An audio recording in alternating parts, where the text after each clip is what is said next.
I'm Morgan Gales. I've been covering custom motorcycles and the culture that surrounds them for some of the biggest and best motorcycle magazines in the world. Now, I'm taking you behind the scenes for an exclusive look at the events, people, and bikes that make this two-wheeled life so incredible. This is the Lowside.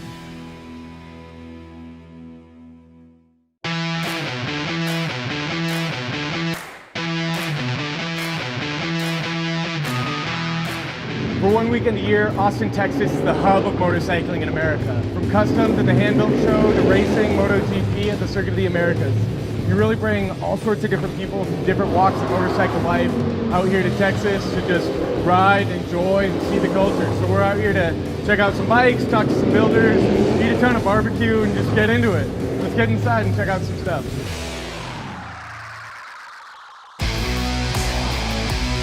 It's setup day here at the Handbuilt. We've got all sorts of builders going around, setting their bikes up, getting ready to display. We're gonna go over and talk to Jay Shia, a young female builder who's doing some rad stuff out of Boston, Massachusetts. She's got a 1957 Royal Enfield Indian. I'm pretty stoked to check it out. Let's go see what she's got going on. A lot of the bikes that we see here, people built to ride, built to race, a lot of performance stuff. Your bike seems way harder to ride. Yeah. Why did you build this? For fun, mainly. I mean, the foot throttles really just because I wanted to challenge myself because I hadn't seen anyone do it. Yeah. And there's a reason why people don't do it. It's because it's dangerous and not good to ride. But it's a personal project, so I'm not going to put a customer on it. I'm the test dummy, you know? But I wanted to see how I could safely-ish engineer a foot throttle. And it works. It's just kind of messes with your head a little bit. Yeah, you got to rewire the way you're thinking to ride the thing. How do you feel about this bike in the lineup of this show with the selection of what we're looking at around here? Where do you think your bike sits and how do you feel like it fits in with the curation of this spot? It's an honor to be here, especially around kind of all of these bikes that the people who've designed it have put so much time into engineering and the CAD work and the metal work and, you know, the overall concepts and, you know, putting in time and money and effort. And mine is like a little bit more of a goofy, weird, you know, kind of rusty job. I'm okay with all the imperfections, and it is what it is at this point. But I mean, that's sort of the appeal of it, you know, is that there's all these little hand-touch details, all these little nooks you can get in, and the more you look, the deeper you get, the more you notice.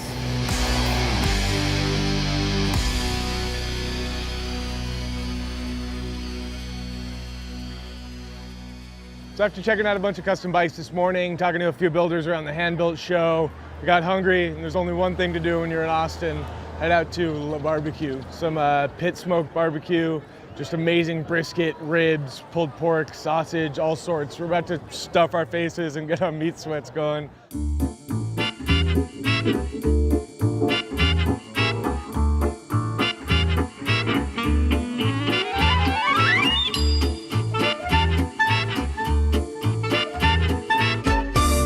What'd you do on the bike that you wouldn't have been able to if it was for a customer? Kind of everything.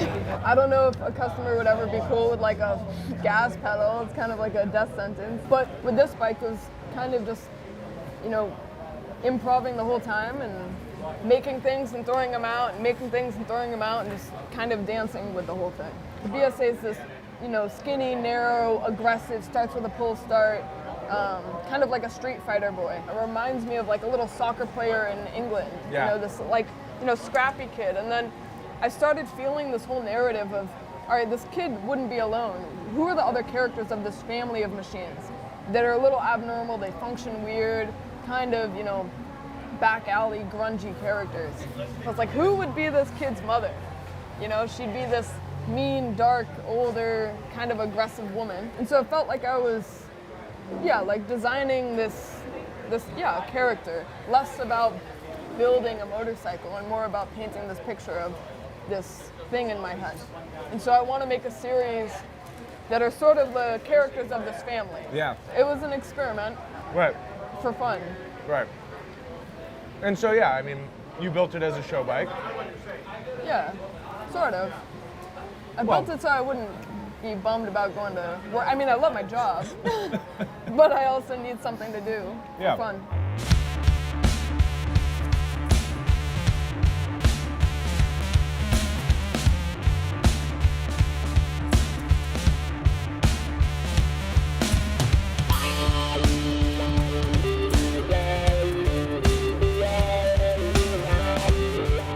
out here at day 2 of the Austin Handbuilt Show. It's obviously a lot more crowded. There's a lot of people out here, a lot of builds. We're gonna talk to my buddy Oscar Peralta, who runs the largest Harley dealership in Latin America. He also runs After Cycles Customs, and they've got a build here. Our tastes really align on custom stuff, so we're gonna walk around, talk about some builds, and compare what we think about some of the different custom stuff here. It should be really interesting. Let's go check it out. You were one of the first custom Milwaukee 8s, right? Were you the first 121? First one. Yeah, that's pretty good. See. Hell yeah. See, and we kind of did that on our own. We didn't use a Harley kit or anything. No, I remember because it wasn't available yet. No. Yeah. You know, when you design a bike and you built the bike from almost scratch like we did with this one because we kept the frame and the engine. Right. It's really complicated to make it work better than it is stock. Yeah. Everybody can design a bike and make it look really rad, but it's not going to be a functional bike. Of course.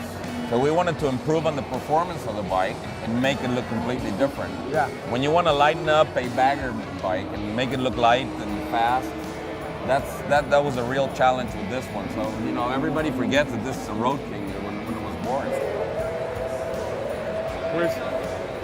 I love that one too. So it's a 49 Vincent Rapide with progressive suspension in the rear, Brembos, modern wheels and suspension and braking. It's like you take this 70-year-old engine that's just the legend. At least that. Update everything. If not more. Yeah. The thing I really liked about this bike is the original engineering, about the engine being the frame and the structure of the bike. Right. You know. Oh, what is that? The twin lever to keep the same decompressor concept of the original Vincent. There you go. You mean it's not a rear brake for wheelies? It would be fun to do a little wheelies with this one. I bet you could. Exactly. Yeah. And then Roland's RD350 that he built for Born Free a few years ago.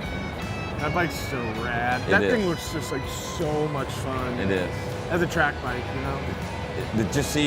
Did you look at all the parts that he perforated to lighten up the bike and all that? Did you see the other side? Yeah, like all the fins. Everything. Even the kick lever. Oh, look. Jesus. The dished out clutch. Look, the kick lever. And then, do you know David Mucci? Mm-hmm. It's a 2-stroke 300 KTM. His very own. I love this bike. Just this section here, so clean. It's so, like, his build style, just engineering, it's so refined, it's so well put together. It's like every bike he builds is a concept bike, you know, not just a custom. It's actually like a concept. He's introducing something. Yeah. Hey, yeah. It's always clean. This bike requires a tall rider for sure. I think I could handle it. Yeah, not me. All right, we made it out to Circuit of the Americas. It's the only MotoGP race here in the US. We're gonna go inside and check out the races, but it costs $10,000 to film, so we gotta leave you guys out here. We'll catch you a little later.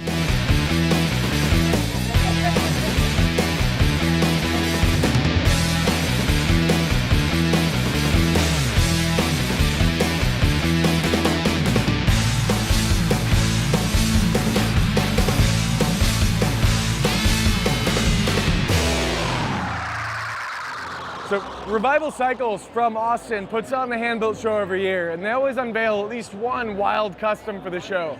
This year, we're looking at a build based around a prototype BMW engine called the R18. They built something pretty wild. It's a full titanium trellis frame. We're excited to talk to the lead engineer, Chris, and see a little bit more about what it took and what it was like working with a prototype, something that they can't really divulge the details on.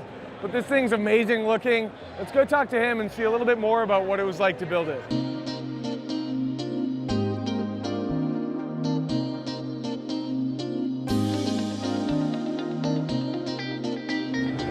So what was it like working with a prototype engine? Was there a lot of stuff that you couldn't really say? There was a lot, like, was there stuff you couldn't know about the engine? Yeah, definitely. We got the full powertrain so we could see it all. And one of the benefits for me being an engineer, they gave us the CAD for all of it. So they gave us a shrink wrap. Okay. So shrink wrap being only the external surface. Right. But that let me design in the virtual world a lot more than bikes where we have a donor and we have to do measurements. Yeah, of course. Where did the inspiration for the wildly trellised birdcage titanium frame come from? Yeah, I gotta say that was all Alan. Okay. He's kind of had a dream. He's, you know, the Maserati birdcage. He's Right. always wanted to build that in a bike. And this, being centered around the engine, really made the birdcage even make more sense because it exposes the engine. Yeah. Right? There's no sort of large frame members like an aluminum, you know, single monocoque style frame. And so you have this really beautiful trellis, but it doesn't necessarily detract from the engine. What were your challenges? Besides timeline, How long was it? we really kicked off building, I want to say 6 weeks ago. We did a lot of the back and forth, like what do we want to do, proportions for it, right? Again, Sure. this engine wanted to really emphasize what it is and how big it is. Of course. That's why we went with the 23s. We actually were starting with a 21-23 combo and didn't like the look of it. So backing up and saying, all right, let's go 23s and start stancing the bike. It's obviously very long. We get this line, which is key, right? That triangle line to the land speed, or to this look, the land speed type look. Yeah. So yeah, timeline was probably the most difficult overall. You mentioned salt flats. It's got a little bit of a board track feel to it with the bars. Yeah. You guys gonna ride it? That's the plan. Like I said, everything under the cover is there. A lot of people look at it like, oh, it's not finished. Sure. They don't even see the fuel tank. But, you know, we built things to ride, and the intention is to at least do some exhibition pulls, take it to the salt, you know? Totally. Well, yeah, man, the devil really is in the details, like the little brass, these, like all the little hardware accents. That's the stuff that I get stoked on, because it's all this, you know, you go aesthetic, you build, but that's the like pride of craftsmanship, the finishing touches, that especially after 6 weeks that you can pull all that together and still have that rad, you know, finishing nice little detail.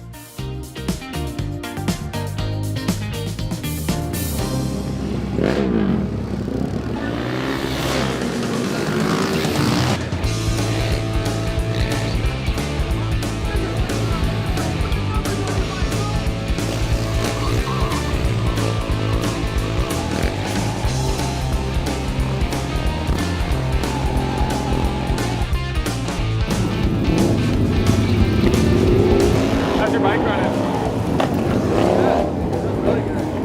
What was up with it? Run on one cylinder. I think this is like a power commander.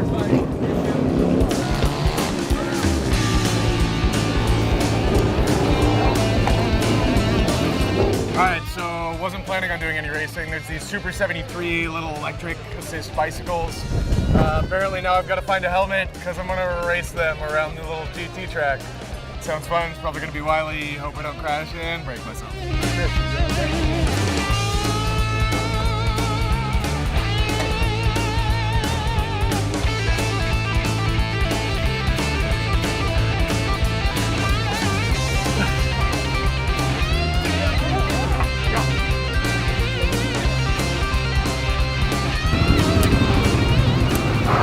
I love that you pulled the fucking shield off that thing, dude. Hell yeah. That's fun. Racer style, bro. Racers. Hey, man.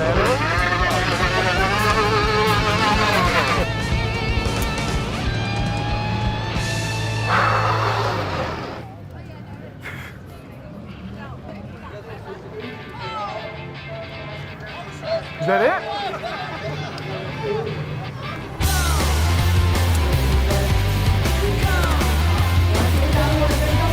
He just said hi to you guys. Trying to wheelie. Him again, or that could be Pippin. I'm not really sure. He's not even the jumpster, actually. And move in. I'll run it down. Run her down.